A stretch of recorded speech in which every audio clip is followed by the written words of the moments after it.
Oke, kita sudah siaran langsung Bang ya. Oke. Oke. Kembali lagi bertemu sama Abang Awak ini. Ya, sebelum apa namanya aku cerita-cerita kita ini Bang, sharing-sharing ini, aku sharing dulu nih. Sebenarnya tahu gak Bang? Aku itu melihat awal-awal masuk media itu karena kita kan sharing-sharing media ya awal-awal ya.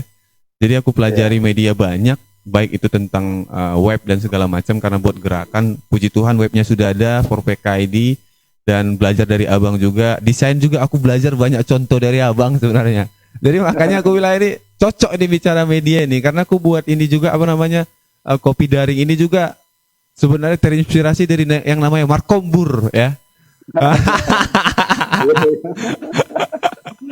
Jadi gue pikir aku harus buat nih, jangan sampai Bang Bernardo buat, masa kita nggak bisa kan? Bisa juga gitu.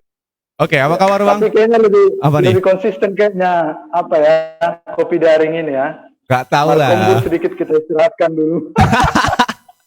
Kan lagi keliling-keliling juga Abang kan, jadi pastinya kan waktunya tidak terapa lah, maksudnya tidak bisa diatur dengan baik kan untuk sesuai jadwal kan. Kalau ini kita nih yang pengangguran banyak acara ini kan apapun bisa kan, kapanpun dan dimanapun bisa. Oke, apa kabar ini Bang? Sehat. Ya, posisi di mana saat ini? Ini saat ini kebetulan lagi di Denpasar, Bali. Ketemu sama teman-teman juga, teman-teman GMK ya. GMK.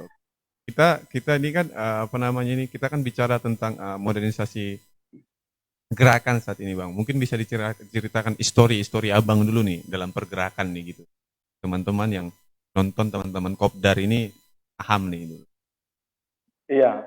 Kalau saya dulu kan mahasiswa dulu kan di Medan, di Universitas Negeri Medan kan. Jadi otomatis belajar gerakan dan mulai mengenal gerakan itu di Kota Medan karena memang kalau Kota Medan ini kan salah satu juga kota yang memiliki dinamika gerakan mahasiswanya yang sangat sangat dinamis gitu ya, sangat ini juga sangat diperhitungkan juga di teman-teman juga yang ada di gerakan mahasiswa nasional begitu. Jadi ya begitu kalau jadi mahasiswa di Medan, lalu kemudian mengenal teman-teman gerakan, dan kebetulan saya juga dulu kan kalau di Universitas Negeri Medan itu namanya Senat Mahasiswa. Iya, semacam BEM gitulah ya. Nah, kemudian setelah itu saya karena di teman-teman saya dulu banyak yang senior GMKI juga, saya juga masuk dengan menjadi anggota di GMKI, dan kemudian semakin terlatih dan semakin intens kita soal dunia gerakan ini. Dan kemudian setelah itu kan saya juga, karena kebetulan waktu itu di kampus saya belum ada, di fakultas belum ada komisariat. Abang fakultas apa nih Bang? Fakultas Teknik Universitas Negeri Medan. Oh, Unimed Abang ya? Iya, Unimed. Unimed itu menolak aku waktu itu tuh. Bukan menolak, mungkin belum punya kesempatan lah. Iya benar. Kan? Terus Bang? Nah, setelah itu saya bentuk komisariat, dan saya dan teman-teman adik-adik juga terkonsentrasi di sana belajarnya. Komisariat Fakultas Teknik GMKI gitu kan. Nah, dari situ kita coba mulai kita kader teman-teman adik-adik juga kita bina begitu, dan sampai sekarang puji Tuhan masih konsisten di GMKI, dan komisariatnya pun masih aktif begitu. Dan setelah itu saya ke Badan Pengurus Cabang Medan. Cabang Medan, GMKI Medan berarti. Oke. Iya. Jadi di 2013-15 saya masuk di periode itu, dan kemudian setelah itu di 2018-20 saya masuk sebagai pengurus pusat GMKI. Nah, kalau histori di dunia gerakannya begitu, ya kan? Iya, benar. Di dunia gerakannya begitu. Apalagi dengan perjalanan yang saya bilang di GMK ini kan, perjalanan itu sangat panjang ya. Apalagi berikan kesempatan kepada langsung jadi pimpinan pusat, ke pengurus pusat itu, dan memegang kabit dan memegang media pula kan itu apa namanya pasti banyak rintangannya bang. Cerita-cerita lah supaya kita ini bisa nanti kan, atau jadi kabit medco suatu saat kan, nggak tahu kan. Iya, jadi kan memang saya kan di saya memang dari awal memang melihat sebuah ruang. Mm-hmm.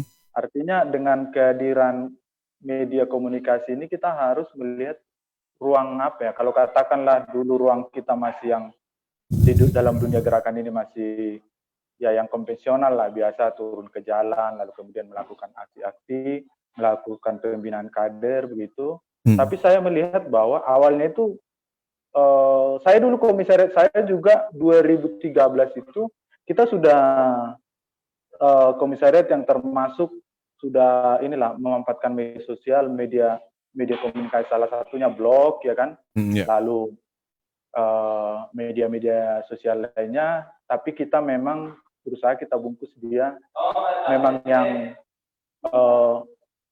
apa namanya yang memang supaya bisa diterima oleh anak-anak milenial sekarang.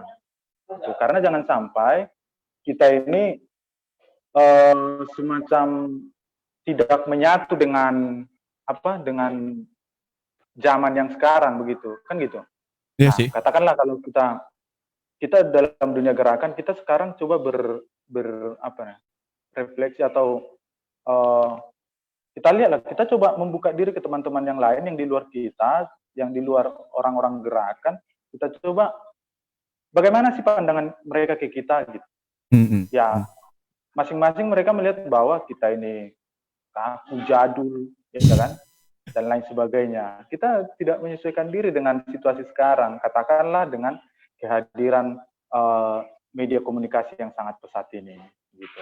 Nah, di situ saya lihat bahwa ke depan kan kita anak-anak sekarang pakai gadget dan lain sebagainya. Sangat jarang kita, kalau saya misalkan zaman saya ketemunya itu dengan mengenal itu game KAI karena memang saya ketemu langsung dengan kader-kadernya. Iya benar-benar. Itu yang katakanlah yang di BEM, yang di HMJ, yang di BEM fakultas begitu, bahkan di BEM-BEM universitas lain. Yang kita ketemu di lapangan juga begitu. Nah, tapi sekarang eranya itu orang bertemu itu melalui ya media sosial, mengenal itu melalui media komunikasi yang lain, baik itu media mainstream, media blog atau website personal website lainnya gitu. Nah, dari situ mereka mengenal. Walaupun sebenarnya ya kalau memang ada juga mungkin masih lebih besar kita mengenal GMK itu ketika ada misalkan senior kita yang katakanlah yang punya karir yang mengisi pemerintahan begitu. Tapi pada akhirnya adalah karena kegandrungan kita sekarang pakai gadget anak-anak sekarang, ya mereka pasti mengenal kita itu dari ruang virtual itu, media sosial itu gitu. Nah, saya melihat bahwa mungkin di masa kita ini kita diskusi bagus, pokok-pokok pikiran kita bagus, rekomendasi kita bagus, tetapi apakah itu hanya berputar di ruang-ruang kita aja?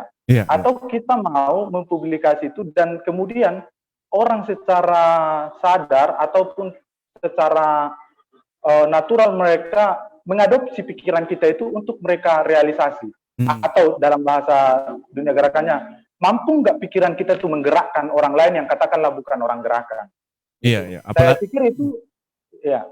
Apalagi kita nggak bertatap muka bang ya. Apalagi di zona seperti ini kan media campaign itu kan memang perlu juga dipakai oleh dunia gerakan. Kalau kita lihat sekarang ini kan kita lihat organisasi kita bilang organisasi mahasiswa yang besar saat ini. Kita melihat seperti kita itu kayak kaku melihat dunia media sosial saat ini. Padahal contoh nih tolak omnibus law, hashtagnya itu loh. Mereka cuma bermain di media loh. Kalau dulu kan kita rapat konsolidasi dulu mau demo ya kan, rapat dulu baru turun ke jalan. Kalau sekarang kan mereka cuma gunakan media, terus bisa ketemu di satu tempat yang bersamaan gitu loh. Mungkin itu kali bang ya. Dan itulah memang nilai plusnya media sosial itu. Jadi apakah sekarang begini, kita memang sekarang juga bergerakan juga, melakukan gerakan juga, tapi apakah itu mampu menggerakkan atau mampukah kita memimpin isu ataupun memimpin isu di media itu gitu. Iya. Gitu loh. Jangan sampai kita juga terikut sekarang. Coba kita lihat siapa sebenarnya yang duluan. Apakah di media sosial lalu kita tergerak, atau kita dulu yang bergerak baru kemudian media sosial menggerakkan orang lain yang di luar dari kita. Katakanlah kalau sekarang kan kita memang ya apapun informasi isu yang kita pembahasan di DPR RI di mana begitu kan, kita pasti tahu itu kan, kita tahu.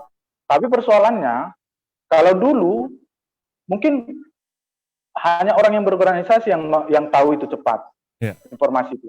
Tapi kemudian kalau hari ini ya bisa saja orang yang tidak berorganisasi pun ya juga tahu itu dengan cepat gitu. Nah, makanya saya bilang bagaimana kita bisa juga mewarnai ruang-ruang virtual itu dengan narasi-narasi yang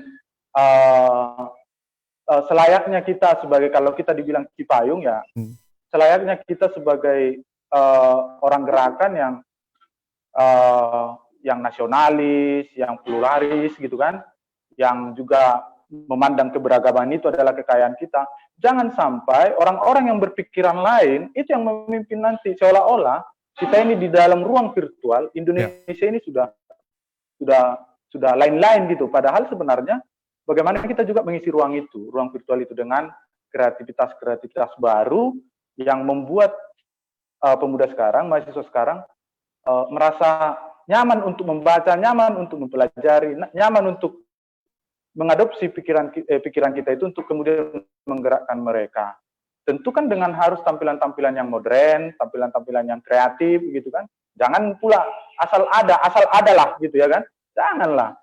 Harus kita kreativitas. Saya yakin bahwa orang-orang gerakan itu lebih kreatif dari mereka-mereka yang hanya duduk nongkrong dan minum kopi. Begitu loh. Berarti gini Bang, apa namanya? Berarti gini juga kalau kita lihat saat ini kan, apalagi kita bilang organisasi-organisasi besar yang ada seluruh Indonesia kita gitu. Sepertinya kita itu kayak ketinggalan sama organisasi yang baru dibentuk juga ya. Tiba-tiba di media sosialnya itu mereka itu sangat bagus desainnya dan pengajakannya persuasif banget, sehingga kita kayak merasa malah kader-kader kita yang dibawa gitu loh Bang. Bukan kita yang menjadi bukan kita yang menjadi di depannya, malah kader-kader kita yang ikut jadi gimana nih? Jadi mau dibawa ke mana sih sebenarnya gerakan-gerakan organisasi? Fokus Abang kan di media, Mas. Bukan? Nah, kalau sekarang itu yang saya bilang tadi bahwa zaman ini akan semakin berkembang, 4.0 dan nanti akan berkembang lagi dunia digital begitu kan. Persoalannya kita nggak bisa menghambat atau menolak itu. Kita dengan cara-cara konvensional pun zaman tetap berkembang. Yang mendominasi adalah mereka yang bisa menyesuaikan diri dengan perkembangan zaman itu. Contohnya begini, konteksnya begini. Bagaimana kita tetap menjaga atau semakin mempertegas nilai itu, nilai kita dalam gerakan, kalau kita bilang nilai-nilai GMK ya, kalau kita bilang. Tapi dengan metode yang modern gitu. Bukan dalam arti mengesampingkan nilai itu ya, tapi bagaimana caranya mendaratkan nilai-nilai ini dengan kreativitas baru yang berkesesuaian dengan perkembangan zaman itu. Jadi kita jangan seolah-olah mengutuki zaman yang orang kita bilang pemuda apatis, hedon, konsumerisme dan lain sebagainya. Tapi apakah kita mau merubah diri begitu? Katakanlah begini. Sekarang kalau dibilang orang lebih senang dengan audiovisual, misalkan visual gitu. Nah, bagaimana kita caranya membuat, contohnya kalau dalam dunia gerakan, membuat campaign itu dengan kreativitas, dengan visualisasi yang bagus gitu. Ya mungkin kalau kita di gerakan itu mungkin sudah 2 lembar, 3 lembar itu ya kan. Tapi bagaimana caranya kita buat supaya dengan kreativitas baru tadi supaya visualnya bagus, ya kan? Dengan melihat visual itu orang mau penasaran, ingin memperdalam materi yang kita kampanyekan gitu loh. Bukan malah kita nggak ini media sosial ini media komunikasi yang sangat teknologi yang sangat berkembang ini akan merusak. Bukan, justru kita harus melihat itu positif. Kalau saya bilang begini, kita harus mampu melihat bahwa kehadiran media sosial, media komunikasi yang semakin modern ini harus memberikan nilai tambah bagi kita. Kalau dalam dunia gerakan, itu akan menjadi ruang kreativitas baru, gitu loh. Contohnya lah sekarang, kita kan sudah menikmati itu sekarang. Ya. Bung Petrus di Jakarta, di mana di Kalimantan Tengah, Kalteng ya kan, saya di Bali, tapi kita bisa bertemu hari ini di ruang virtual ini. Iya, nah, benar. ini kan menjadi ruang kreativitas baru atau ruang aktualisasi diri yang baru, tambahan ruang. Kalau tambahan ruang yang kita dulu itu hanya di dunia begini ya, kita bertemu, sharing, bikin kegiatan-kegiatan di aula dan lain sebagainya. Tapi sekarang kita memiliki ruang penambahan ruang untuk kita berkreativitas dan mengaktualisasikan diri. Persoalannya adalah apakah kita mampu mengisi itu, atau narasi-narasi yang intoleran, narasi-narasi yang anti Pancasila, narasi-narasi yang tidak mewakili aspirasi rakyat yang akan mewarnai itu, gitu loh. Nah, di situ tantangannya. Kalau kita hari ini menolak untuk menyesuaikan diri dengan gerakan yang saya bilang dengan memodernisasi gerakan kita, maka jangan heran ketika suatu saat anak-anak baru, anak-anak bahkan 2 tahun itu ada bere saya, ya kan, keponakan saya itu 2 tahun dia sudah mampu mengoperasikan gadget gitu loh. Ya, artinya itu apa yang ada tertampil di gadget itu yang akan mewarnai pikiran mereka dari balita loh gitu. Dari balita. Makanya ya saya memiliki kesadaran itu awalnya, makanya kan saya juga bikin blog, bikin tulisan-tulisan tulisan-tulisan yang bagi saya ya ada suatu nilai yang akan saya, narasi besar yang saya capai di situ ada gitu. Nah, jadi di situ letaknya kita, kenapa orang gerakan itu harus memodernisasi polanya, memodernisasi metodenya gitu loh. Tapi tetap nilai-nilainya tetap terkandung di dalam setiap gerakan itu. Ibarat kita cuma ganti casing aja, tapi nilainya tetap gitu Bang ya. Iya, kita ganti packagingnya aja kan. Packagingnya betul. Soalnya gini juga Bang, kalau kita lihat saat ini Bang ya, gerakan-gerakan itu kan, kalau kita bilang gerakan-gerakan yang tidak ikut terhadap kemauan anak-anak muda ataupun disebut milenial saat ini, ya pasti akan tergilas dan akan mundur ya, dan bahkan akan kita bisa pastikan, kita hitung waktunya berapa lama lagi akan bisa bertahan. Nah, ini yang berarti PR yang seperti Abang sampaikan tadi, bagaimana sih modernisasi gerakan kita saat ini agar kita ini tetap juga menjadi pelopor begitu, dan anak-anak muda yang bersama dengan kita ini bisa mereka mengembangkan diri, apalagi di ranah teknologi ini ya. Jadi begini, ada suatu kalau dibilang anomali gitu ya. Maksud saya adalah coba kita lihat hari ini. Ada mahasiswa itu yang tampilannya memaksakan diri supaya tampilannya seperti orang-orang gerakan zaman dulu ya kan. Ada. Ya, tampilan-tampilan yang ini. Tapi kan apakah itu mewakili nilai yang mereka perjuangkan dulu? Enggak. Saya pikir gini, kita sering cerita soal ada gerakan mahasiswa gerakan, kalau misalkan kalau rapi-rapi, kalau pakai bagus, rapi, wangi, itu ini apa ini, hedon ini gitu kan, atau ini kapitalis ini katanya kan. Nah, ada yang bilang, oh kita harus anti kemapanan, katanya begitu kan, rambut gondrong, tidak pernah mandi, tidak celana selama 1 bulan itu. Tapi di situ kan letaknya nilai dulu yang diperjuangkan senior-senior kita. Dan kan bukan. Persoalannya kan dulu kan banyak banyak diskusi gerakan-gerakan, sehingga tidak sempat mandi, tidak sempat ini kan gitu, dikejar-kejar lagi kan gitu. Nah di situ gitu. Kalau sekarang orang begitu dipikirnya udah hebat sekali gitu kan, padahal itu karena kemalasan gitu loh. Itu maksudku. Jadi orang-orang gerakan jangan merasa ya baik yang gerakan apapun yang kita bilang di sini ya, perlu itu tampilan itu tadi, packagingnya itu kita ganti atau kita modernisasi, tetapi nilai yang di dalamnya itu harus tetap. Gitu.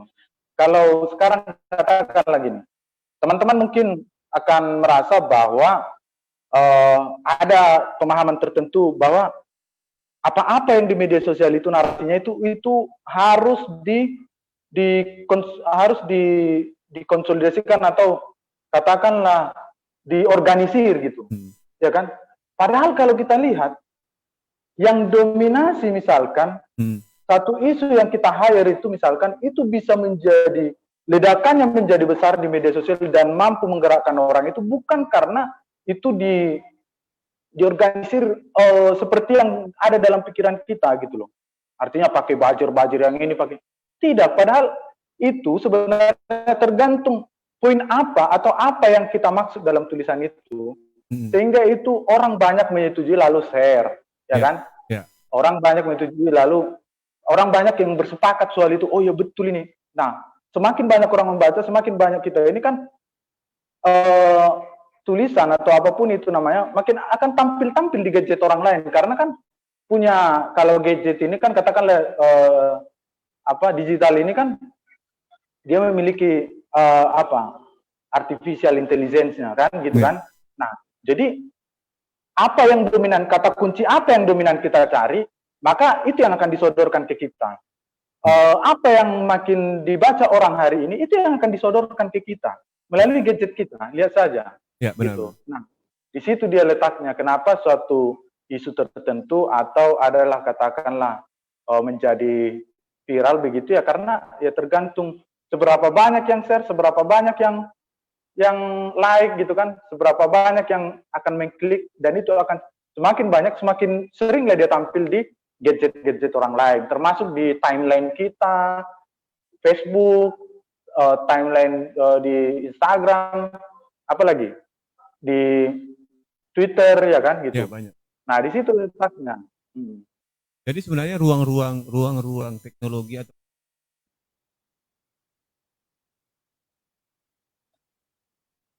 umur kita udah tua ya, gerakan kita udah tua lah gitu. 70 tahun.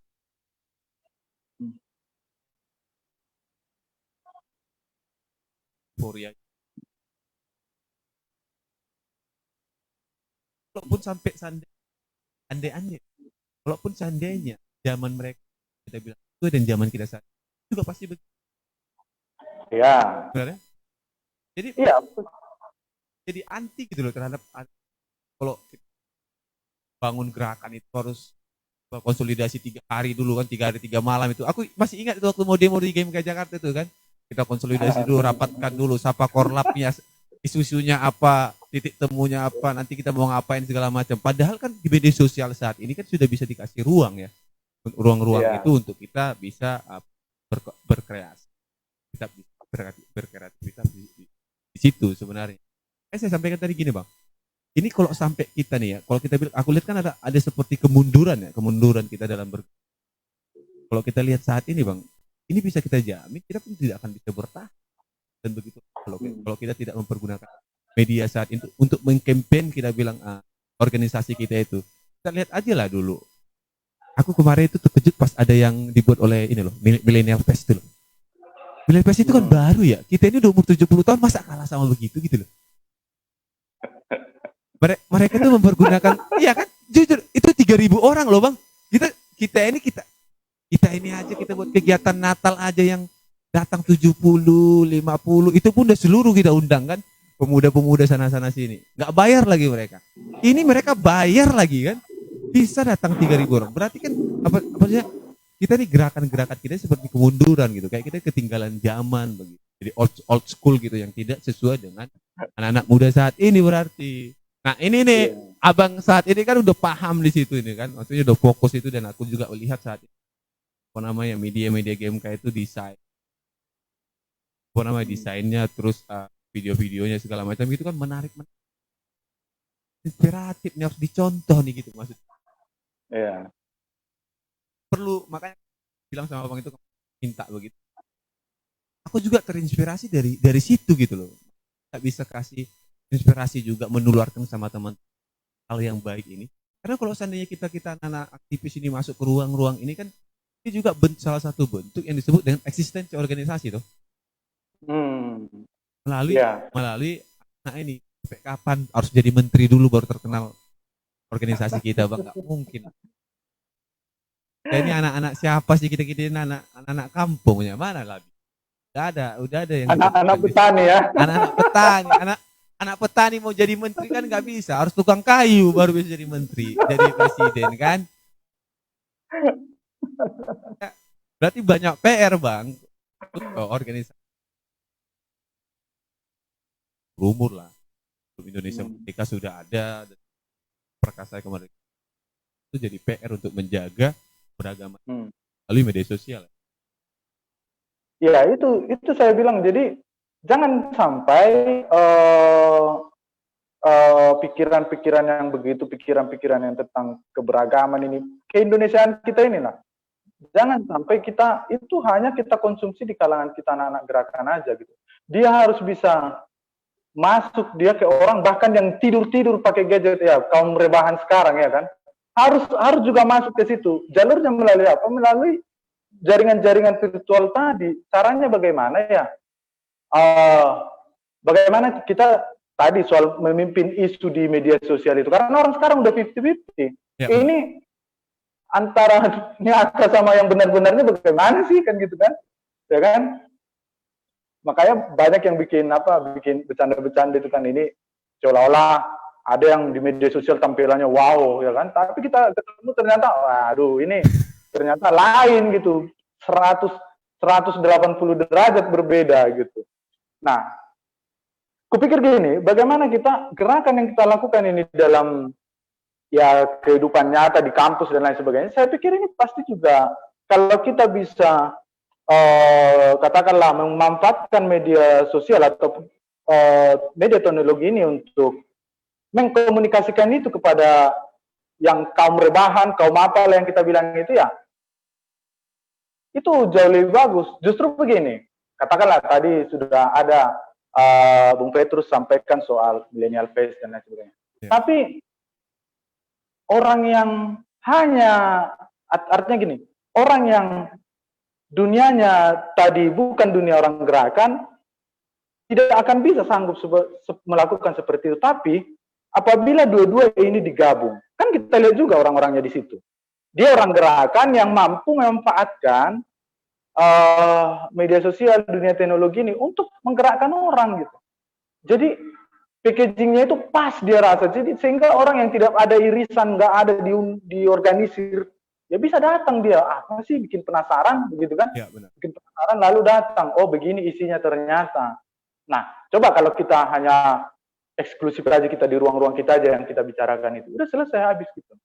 Nah, persoalannya juga gini, jangan juga sampai tadi yang saya bilang tidak seimbang, atau kita malah kelihatan wow sekali di media sosial, tapi ternyata di dunia nyatanya tidak ada. Nah, yang kita lakukan adalah bagaimana yang di dunia nyata ini kita up ke media. Ya, benar. Jadi kita memang harus menyesuaikan diri lah. Artinya pikiran yang kita dari diskusi-diskusi kita itu harus juga kita upayakan dia bisa menjadi konsumsi publik.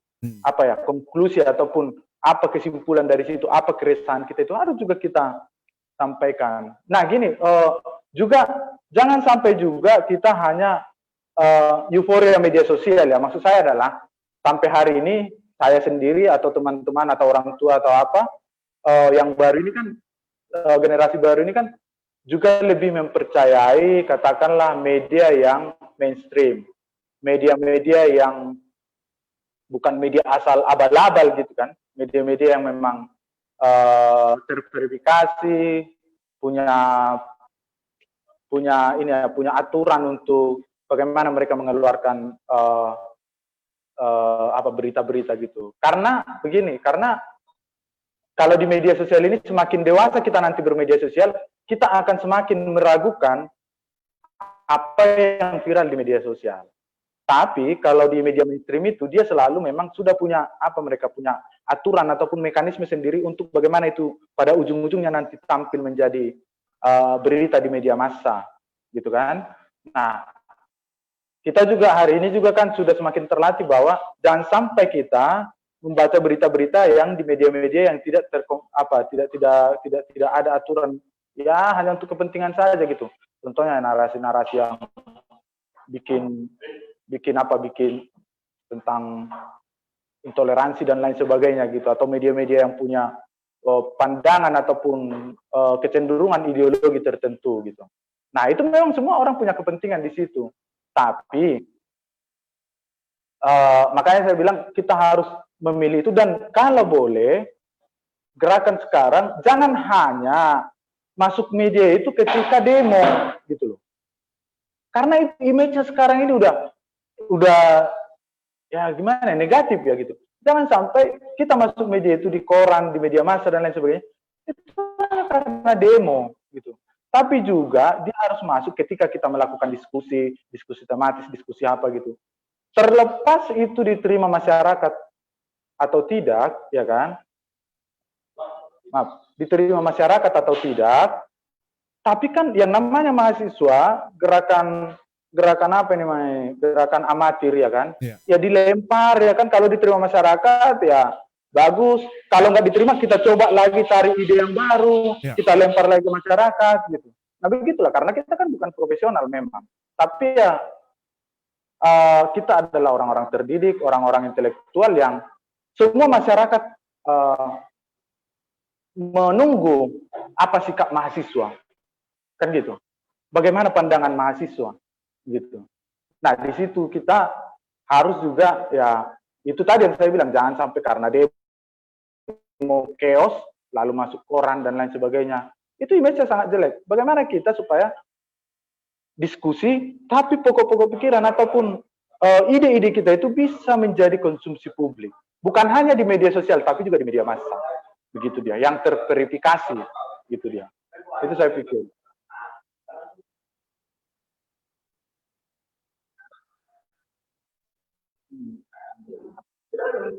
Oh ya, nggak terasa. Karena kita kangen itu, udah lama nggak ngomong. Iya, iya, iya. Iya. Ini Iya, betul, betul, betul. Iya. Iya. empat. Tapi gini, Iya, oh, iya, oke, iya. kita masuk ke media yang apa, berjuang gitu. Itu hashtag yang buat aku gerakan. Iya. Ini aku menurutku ini boleh Iya. dikit.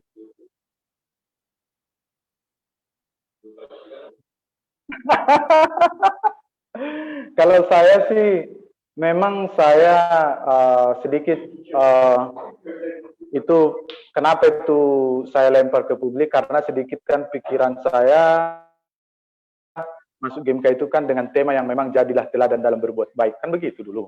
Nah bagi saya itu sangat merasuk lah ya, artinya pikiran saya itu memang diwarnai oleh itu, walaupun tentu banyak latar belakangnya, begitu kan. Nah yang saya masuk latar belakangnya adalah contohnya beginilah. Coba kita berkaca dari histori, ini kita konteksnya GMKI dan Kristen gitu ya. Nah, karena nilai yang saya maksud dalam gerakan keteladanan itu tidak jauh-jauh dari situ, dan memang itulah, gitu. Nilai-nilai yang terkandung di GMKI itulah yang harus, itulah yang melatar belakangi, gitu. Nah, kenapa ada banyak tokoh-tokoh Kristen katakanlah yang memiliki karir yang qualified gitu, yang bagus gitu ya, yang bisa memberikan, yang bisa mengisi ruang di dalam sejarah kebangsaan kita ini, itu sampai hari ini. Coba kalau kita berpikir secara politik, apakah kita bisa menang? Kuantitas, kalau politik kan kuantitas. Ya, nah mayoritas begitu kan, artinya bukan mayoritas yang seperti soal agama dan lain, itu beda hal. Saya juga bukan dalam konteks itu, tapi bisa nggak mendominasi kita? Kan nggak bisa. Nah, apa yang bisa membuat kita mengisi kebangsaan kita ini, atau katakanlah kalau dalam konteks mengisi sejarah bangsa ini ya dengan berperan, kan gitu kan, berperan dan diingat oleh orang lain. Itu ketika kita memiliki kualifikasi keahlian yang secara politik mungkin kita kalah, tetapi ketika bicara tentang kualitas, tidak ada yang bisa mengalahkan kita. Sehingga tidak ada pilihan lain kecuali memakai kita, kira-kira begitu. Nah, itu yang paling penting. Jangan kita berpikir, oh harus jago. Kita kan sudah terlalu banyak bicara tentang hal politik. Kita terlalu banyak bicara hal politik, sehingga kita lupa bahwa yang membuat kita ini bisa mengisi,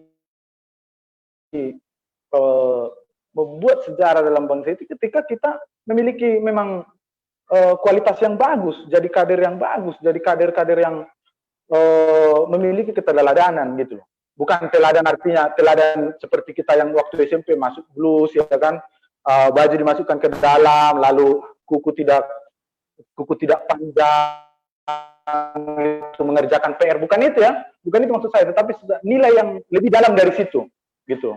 Kualitas bagaimana, kualitas iman kita, kualitas pemikiran kita, gitulah, dan bagaimana kita bisa memiliki kepekaan sosial yang orang yang tidak berorganisasi itu tidak memiliki itu. Kita memiliki nilai lebih di situ, itu dia.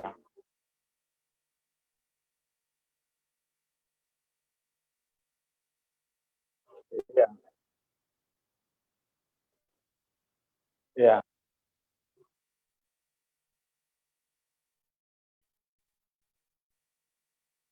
ya, ya.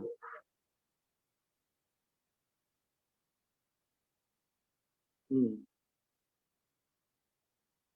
Ya.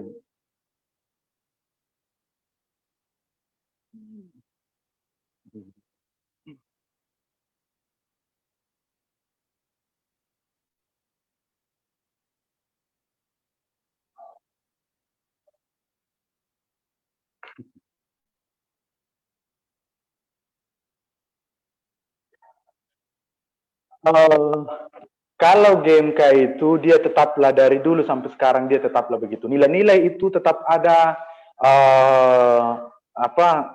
pikiran-pikiran yang mewarnai pikiran kita itu tetap ada. Dia tidak kalau kita bicara konteks GMK dia tidak bergeser sedikit pun gitu. Hanya adalah orang-orang yang mengisi itu. Nah, di situ dia persoalannya. Apakah kita hari ini bergemkai, ya kan, bisa menginternalisasi visi misi itu ke dalam visi pribadi kita? Itu pelayanan lah, bagaimana kita ke masyarakat, ke gereja dan perguruan tinggi. Apakah kita masih di situ? Atau kita sudah berpindah ke ruang-ruang DPRD, ke ruang-ruang wali kota, gitu loh. Atau ke ruang-ruang apa ya, diskusi politikus gitu. Nah, di situ dia. Padahal, nah, apalagi yang kedip-kedip kan gitu. Nah, apakah kita masih memaknai di situ atau ini hanya sekarang sudah hanya rutinitas saja, begitu kan? Dalam kehidupan kita tidak tergambar sedikit pun nilai yang sebenarnya diinginkan GMK terhadap kader-kadernya, termasuk juga para funding kadernya gitu. Apakah itu masih ada? Nah, kalau GMK-nya tidak ada orang-orangnya, personnya, gitu loh. Apakah itu masih kita kita hidupi atau memang udah kita rutinitas saja masuk GMK karena ya dulu ada maper saya ikut ya mau nggak mau saya ini. Apakah di situ atau kita memiliki komitmen untuk menjaga nilai itu, untuk menginternalisasi nilai-nilai dan visi misi organisasi itu menjadi visi misi pribadi kita ke depan kalau kita sudah dilempar ke dunia nyata, begitu. Hmm.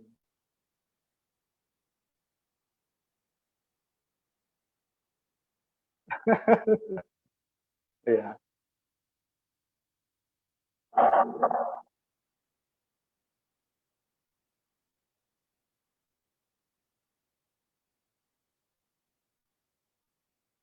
Hmm.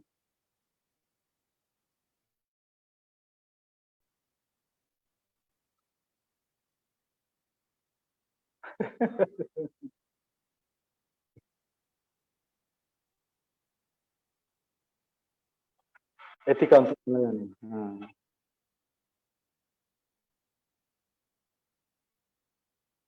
Ya.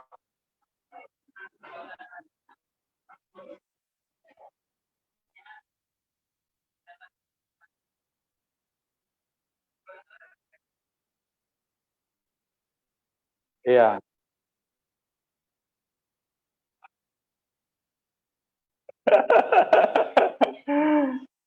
Iya.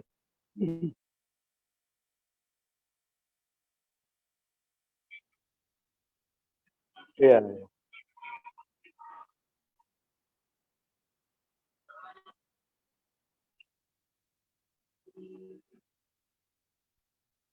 iya. Hmm. Nah di situ dia makanya aku bilang pertanyaannya adalah apa? Hipotesanya adalah begini. Apakah kita sekarang masih katakanlah kalau di GMK itu kan kita memiliki 3 political block kita. Yang pertama gereja, kedua perguruan tinggi, yang ketiga adalah masyarakat. Apakah kita hari ini masih merasa bagian dari situ? Atau justru kita sudah tercabut dari situ gitu? Artinya kita sudah ditolak di situ gitu. Nah, kalau kita sudah merasa ataupun katakanlah gereja sudah tidak merasa GMK ada, masyarakat sudah merasa GMK tidak ada, tidak bisa lagi menginisiasi kebaktian-kebaktian di kampus gitu loh. Artinya ditolak gitu kan. Berarti kita harus autokritik dong kepada diri kita sendiri yang sekarang lagi berproses ini gitu. Gitu. Apakah kita hanya kalau kita tidak mampu lagi memberikan warna minimal di 3 itu, maka ya berarti ada satu hal yang salah dalam aplikasinya gitu, atau dalam kita untuk menjalankan organisasi ini gitu. Harusnya kalau kita benar-benar dia komitmen menjalankan itu, maka kita akan menjadi bagian dari gereja, bagian dari perguruan tinggi, bagian dari masyarakat gitu. Kita tidak merasa uh, ditolak di situ, atau mungkin ada yang menolak kita secara nyata sekarang gitu, dari 3 itu gitu. Nah, itu dia. Jadi perlu kita kembali apa ya? Keteladanan ini perlu kita campingkan lagi bagiku ya. Kita campingkan lagi bahwa ingat kader-kader GMK ini yang dituntut dalam setelah kita nanti berproses, diajak, dibina, lalu kemudian dipersiapkan, lalu kita dilempar ke masyarakat, ke dunia nyata. Kita ini harus menjadi, kita ini dilatih atau dipersiapkan untuk menjadi teladan-teladan loh. Itu. Hmm.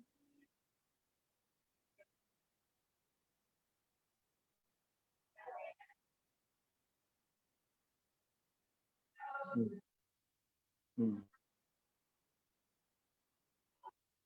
Hmm. Hmm.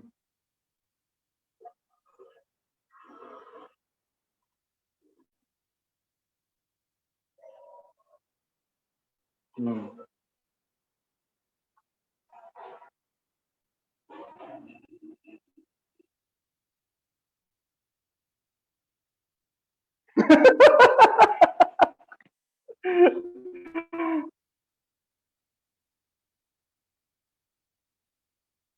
Iya,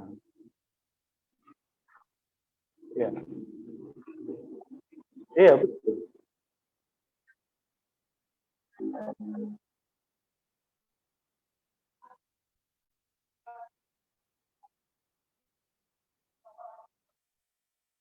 Hmm.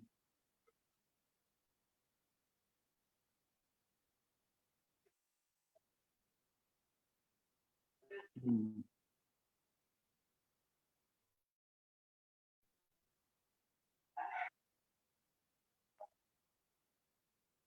Iya, kalau ya bagi kayak refleksinya adalah semua itu latar belakang yang saya bilang tadi itu semua itu tentang GMK begitu. Artinya begini, saya coba sampaikan ini kita harus mengurangi eh, citra politis kita itu ya, maksudku ya memang bukan ke sana kita sebenarnya, walaupun pada akhirnya banyak senior-senior kita, banyak dari kita juga bermimpi menjadi public figure, bermimpi menjadi politikus yang hebat, yang apa begitu kan. Tapi pada intinya adalah GMK bukan dalam rangka orang untuk ke situ gitu. Tapi dia lebih pada bagaimana mengasah intelektualitasnya ini. Kan kalau kita berkonteksnya di GMK, ya itu dulu bagaimana dia mempertajam analisis intelektualnya, bagaimana uh, yang lebih menonjol adalah pemikirannya gitu. Bukan yang lebih menonjol ya turun ke jalannya atau demo-demonya, bukan gitu. Tapi coba kalau kita sudah punya kualifikasi, punya kualitas yang bagus, pemikiran yang bagus, terlatih semua kita atau menjadi tinggiman begitu kan?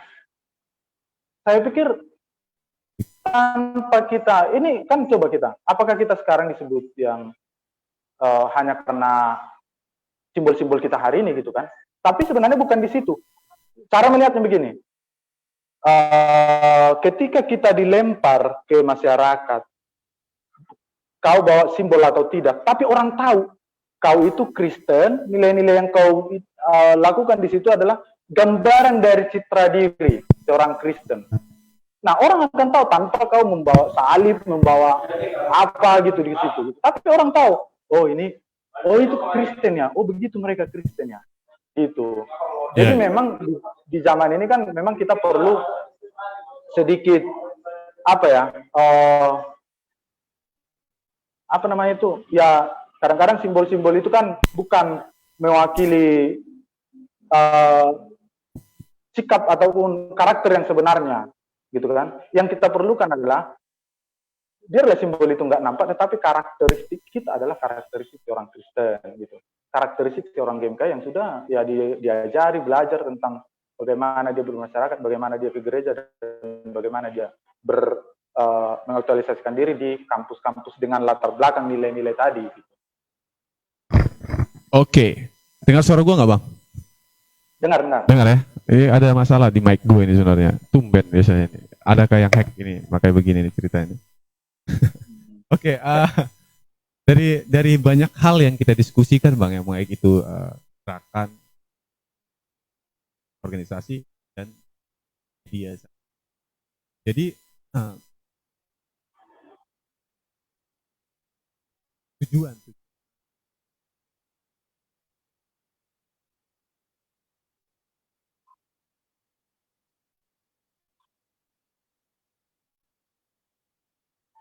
Ya kalau bicara goalnya tentu itu kan bagaimana kan kalau konteksnya GMK adalah bagaimana kita nanti ke depan bisa memproduksi ya.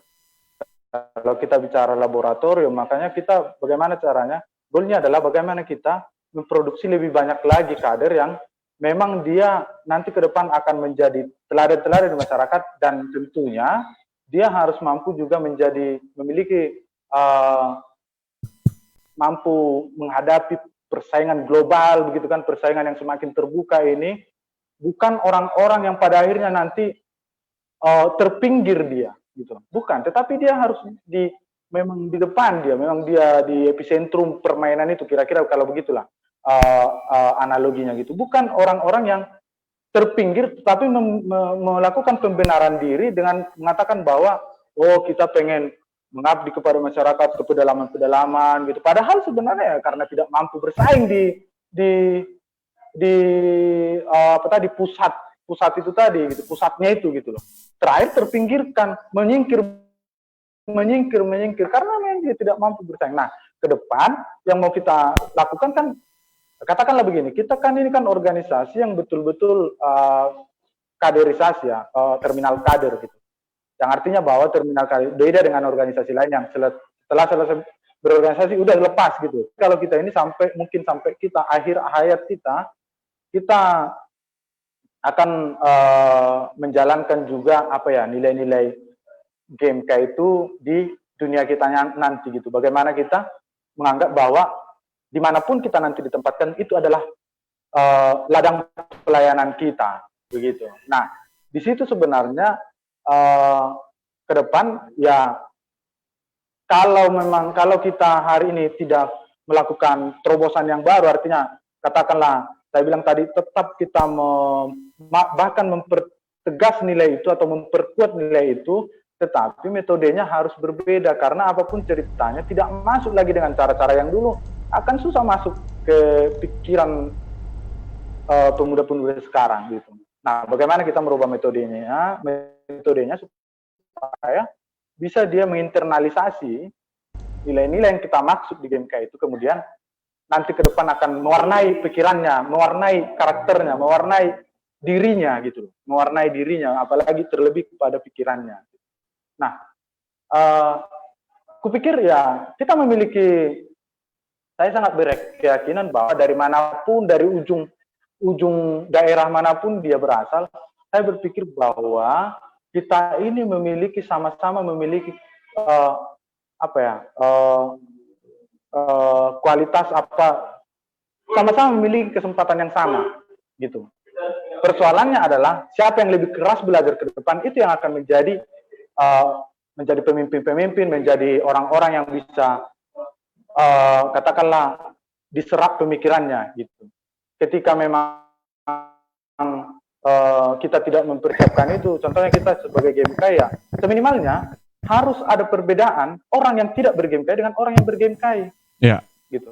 Orang yang hidup dalam dunia gerakan selama mahasiswa ketimbang orang yang tidak berdunia gerakan sama sekali. Nah, itu harus ada kelihatan, harus ada perbedaan. Jangan sampai justru orang-orang gerakan ini yang di belakang gitu kan, lalu orang yang katakanlah yang tidak mengenal bahkan dunia gerakan ini itu kemudian yang akan memimpin depan. Sehingga apalah terjadilah hal-hal yang katakanlah begini. Oke, memang kita pintar, ya kan, pintar, bagus, kaya begitu kan. Tapi coba apabila kita diberikan tanggung jawab untuk mengelola negara, apakah kita mampu, ya kan, pemahaman kenegarawan kita itu mampu kita menjalankan tanggung jawab itu misalkan. Saya pikir ada orang-orang yang gagal di situ, dia tidak memahami kita ini, keindonesiaan kita ini. Sehingga ya dipikirnya ya ataupun kualifikasi ke depan itu semata-mata hanya karena banyak uang kaya gitu, bukan. Nah, saya pikir atau pintar secara ini aja, secara katakanlah kalau matematika pintar matematika, tapi kan untuk menjadi pemimpin, untuk menjadi pemimpin ke depan di bangsa ini juga kan dia harus dibekali dengan nilai-nilai kebangsaan kita, pemahaman kita terhadap bangsa dan negara, bagaimana Indonesia ini awalnya, dan itu kemudian ke depan yang akan menjadi mewarnai kita sehingga tidak sembarang mengelola negara ke depan gitu. Ya, sepakat. Jadi itu modal lah kita bilang ya, modal awal kita untuk kita bisa terjun ke dalam masyarakat, perguruan tinggi dan gereja itu. Tiga medan layan itu yang memang harus kuasai karena kita juga berasal dari sana kan. Oke, kita sudah mencapai menit 52 menit, Bang. Nah, saya tahu juga Abang ini kan pasti sibuk dan lelah gitu. Saya ucapkan selamat berjuang dan saya ucapkan tetap sehat dan terima kasih sudah mau sharing-sharing di Kopi Daring ini. Saya buat anak petani sebenarnya sindiran sebenarnya karena banyak orang tidak mau jadi petani karena tidak sejahtera petani, makanya sebut saya anak petani. Maksud saya itu anak yang tidak sejahtera itu maksud saya. Oke, mungkin satu statement Bang untuk kedepannya mengenai tentang gerakan ini, satu statement. Iya, kalau bagi saya adalah kita ini yang di dunia gerakan mahasiswa, bangsa ini juga diinisiatori, diperjuangkan dulu dari pemikiran-pemikiran para intelektual, lalu kemudian menjadi gerakan yang besar sehingga kita pada ujungnya merdeka, dan juga saat ini peran kita adalah mengisi bangsa kita ini. Kita harus bisa mampu tetap katakanlah nilai-nilai kebangsaan kita itu dalam dunia gerakan, ya kan, tetap di Indonesia. Yakinlah bahwa gerakan mahasiswa itu akan selalu diperhitungkan karena memang runutannya dulu bagaimana perjuangan kemerdekaan, lalu kemudian mengisi kemerdekaan, lalu ada kemudian reformasi dan lain sebagainya, itu semua adalah dari pemikiran dan dari mahasiswa lah yang menjadi motornya semua gitu. Nah, bagiku teman-teman semua, siapapun nanti yang kemudian mendengar ini mahasiswa, ingat mahasiswa, tukang beca, petani, atau bahkan yang lain-lain itu sudah mengorganisir diri, mengorganisir diri ke dalam organisasi tertentu supaya apa? Aspirasi mereka diboboti di sana, lalu kemudian menjadi ada satu tujuan bersama, capaian bersama, untuk kepentingan bersama. Nah, pertanyaannya adalah, bertanyalah kepada dalam diri kita, apakah kita benar-benar mahasiswa ketika tidak mau kita berorganisasi gitu. Apakah hanya sampai situ kampus kos dapat nilai IPK 3, gitu. Nah, jadi ya saya menyampaikan bahwa ya mari berorganisasi, mari mengasah kemampuan kita, mari belajar manajemen, belajar kepemimpinan, ya kan? Ya. Belajar tentang bagaimana kita mengelola eh, person-person yang banyak ataupun orang-orang yang berkumpul di situ, kita menjadi pemimpin, latihan-latihan. Lalu kemudian ya pada akhirnya setelah kita selesai dari sana, kita pun secara tidak sadar akan terlatih di situ. Saya pikir itu. Oke. Sekali lagi terima kasih banyak Bang sudah bergabung dengan saya di sini di Kopdar, sebenarnya Kopi Daring ini. Semoga apa yang kita diskusikan hari ini dapat menginspirasi banyak orang, dan saya ucapkan juga selamat berjuang. Yang pastinya sang kepala gerakan menyertai setiap langkah dimanapun berada, dan Amin. itu saja kayaknya. Sampai bertemu di lain kesempatan pastinya Bang. Mungkin di lain kesempatan kita bertemu. Oke. sudah lain posisinya ya. Itu. Oke. Terima kasih juga sudah mengundang dan kita bisa sharing-sharing ya. Oke. Ya, Makasih tetap Bang. konsisten lah. Siap. Konsisten. Siap. Thank you banyak Bang. Oke. Sampai bertemu di lain kesempatan Bang ya. Yuk, mari. Iya, Yuk, sama-sama. sama-sama. Yuk.